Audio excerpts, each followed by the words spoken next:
Hi friend, আজকের ভিডিওটি হতে চলেছে তোমরা যারা ইউজি ফোর্থ সেমিস্টার এবং এসকেবিউর আন্ডারে বিভিন্ন কলেজে আন্ডার গ্র্যাজুয়েট করছো এবং ফোর্থ সেমিস্টার। আজকের এই ভিডিওর মাধ্যমে আমি তোমাদেরকে রাষ্ট্রবিজ্ঞান অর্থাৎ পলিটিক্যাল সায়েন্স ফোর্থ সেমিস্টারের 5 মার্কের এবং 10 মার্কের প্রশ্ন উত্তর সহ তুলে ধরবো। প্রশ্নগুলো আমি প্রথমে তোমাদের 10 মার্কের সাজেশন দেব, আর এই সাজেশনগুলি তোমরা বিগত বছরের প্রশ্ন ঘেঁটে তৈরি করা হয়েছে। তোমরা 10 মার্কের প্রশ্নগুলি রেডি করো, সেটার থেকে 5 মার্কেরও কাজে লাগবে এবং 2 মার্কেরও কাজে লাগবে। কিন্তু আমি বিশেষ করে বড়োভাবে প্রশ্নগুলো তৈরি করে রেখেছি, এগুলো তোমরা অবশ্যই সহকারে সম্পূর্ণ লিখে যাও, মুখস্থ করে যাও, সফল পাবে। তো চলো দেখিয়ে দিই কোন কোন প্রশ্নগুলো এইবারের জন্য খুবই গুরুত্বপূর্ণ স্থানে রয়েছে। ক্লাসটা আমি কম্পিউটার ক্লাসে জানাবো, কম্পিউটার স্ক্রিনে। Bye bye. হাই ফ্রেন্ড, এই ভিডিওতে আমি তোমাদেরকে পলিটিক্যাল সায়েন্স রাষ্ট্রবিজ্ঞানের প্রথম 10 নাম্বার এবং 5 নাম্বারের প্রশ্ন উত্তর সহ আলোচনা করেছি। প্রথমেই রয়েছে ভারতীয় সংবিধানের উল্লেখিত মৌলিক দায়িত্বসমূহ আলোচনা করো। মৌলিক দায়িত্বসমূহ, এটি তোমাদের এই পরীক্ষায় অবশ্যই এসে যাবে, তাই বিশেষ করে এটি প্র্যাকটিস করে যাবে। তোমাদের 8টি পয়েন্ট দেওয়া রয়েছে, 8টি পয়েন্ট 1 2 3 4 করে 8 নম্বর পর্যন্ত।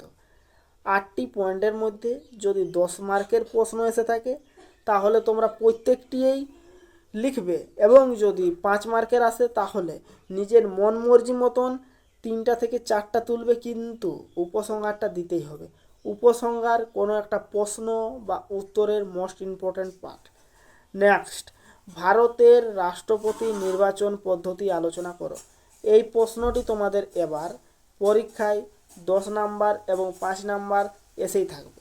যদি 10 নাম্বারে এসে যায় তাহলে 5 নাম্বারে আসবে না, 5 নাম্বারে আসলে 10 নাম্বারে আসবে না তোমাদের মাইনর এক্সামে ফর সেমিস্টার। তো প্রথমেই, রাষ্ট্রপতি হলেন দেশের সাংবিধানিক প্রধান। সংবিধানের 54 ও 55 নম্বর অনুচ্ছেদ অনুযায়ী রাষ্ট্রপতি পরোক্ষভাবে নির্বাচিত হন। নির্বাচন পদ্ধতি, রাষ্ট্রপতি জনগণের দ্বারা সরাসরি নির্বাচিত হয় না।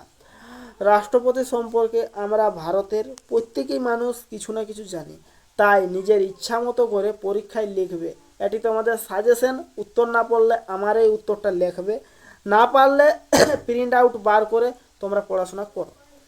নেক্সট রয়েছে তোমাদের যে প্রশ্নটি, সেটি হচ্ছে সংবিধানের, ভারতীয় সংবিধানের যুগ্ম তালিকা সম্পর্কে আলোচনা করো। এটি তোমাদের মোস্ট ইম্পর্ট্যান্ট, কিন্তু তোমরা অবশ্যই উপসংহারটি দেবে, না হলে সম্পূর্ণ নাম্বার চান্স 99% কমে যায়। নেক্সট, ভারতীয় সংবিধানের যুগ্ম তালিকা, ভূমিকা দিয়েছে, ভূমিকাটা লিখবে, তারপরে ভিতরে যা কিছু পারবে তোমরা অ্যাড করবে। প্রথমে, ভারতীয় সংবিধানের 7ম তফসিলে ক্ষমতা বন্টনের জন্য 3টি তালিকা রয়েছে: কেন্দ্রীয় তালিকা, রাজ্য তালিকা ও যুগ্ম তালিকা। সম্পূর্ণ লিখে তোমরা উদাহরণ, তারপরে গুরুত্ব দিয়ে, উপসংহার যদি থাকে উপসংহার দিয়ে প্রশ্নটি সম্পূর্ণ করবে। নেক্সট, রাজ্যসভা, বিধানসভা, লোকসভা, এই 3টা গঠনের মধ্যে একটি না একটি তোমাদের প্রশ্ন এসেই থাকবে। তাই তোমাদের এই বছরের পরীক্ষার জন্য তোমরা রাজ্য বিধানসভার গঠন সম্পর্কে সম্পূর্ণভাবে আলোচনা করা হয়েছে, তাই এটি তোমাদের ইম্পর্ট্যান্ট সহকারে আমি রাখছি। ভূমিকা, রাজ্য বিধানসভা রাজ্যের আইনসভা ব্যবস্থা নিম্নকক্ষ ও জনগণের প্রতিনিধিদের দিয়ে গঠিত হয়ে থাকে। সম্পূর্ণভাবে নোটস দেখে লিখবে। রাজ্যসভার সদস্যকাল 5 বছর, ন্যূনতম বয়স, প্রধান স্পিকার, যত কিছু আছে তোমরা আগে থেকে কিছু না কিছু জানো। পয়েন্ট হিসাবে নিজের থেকে লেখার চেষ্টা করবে। হচ্ছে কি, আমি একটু বিভিন্ন কাজে ব্যস্ত আছি, নাই তাহলে আমি সম্পূর্ণ কিছু বুঝিয়ে দিতাম, বুঝিতে টুকু অসুবিধা হচ্ছে, মানে বুঝাতে আমার কিছু অসুবিধা হচ্ছে, আমি নোটস এবং উত্তর সহ দিয়ে রাখছি। নেক্সট, ভারতীয় সংবিধানে নাগরিকতা অর্জনের পদ্ধতি আলোচনা করো। মোস্ট ইম্পর্ট্যান্ট প্রশ্ন, ভালোভাবে লিখবে। নাগরিকতা সম্পর্কে যে কিছু রয়েছে, যেমন নাগরিকতা বিভিন্ন সূত্রে হয়ে থাকে। জন্মসূত্রে, যেমন আমরা প্রত্যেকেই জন্মসূত্রে, কেউ বংশসূত্রে, কেউ নিবন্ধনের মাধ্যমে, কেউ অস্বাভাবিকরণের মাধ্যমে। কেউ যদি প্লেনে জন্মগ্রহণ করে তাহলে তাকে যে দেশের আওতায় রয়েছে তাকে সেই দেশে অংশগ্রহণ করা হয় এবং 18 বছর বয়স হওয়ার পর তাকে জিজ্ঞেস করা হয় তুমি নাগরিকত্ব নিবে কি নিবে না এই দেশে। নেক্সট, ভূখণ্ড সংযুতির মাধ্যমে। নেক্সট, উপসংহার দিয়েছে।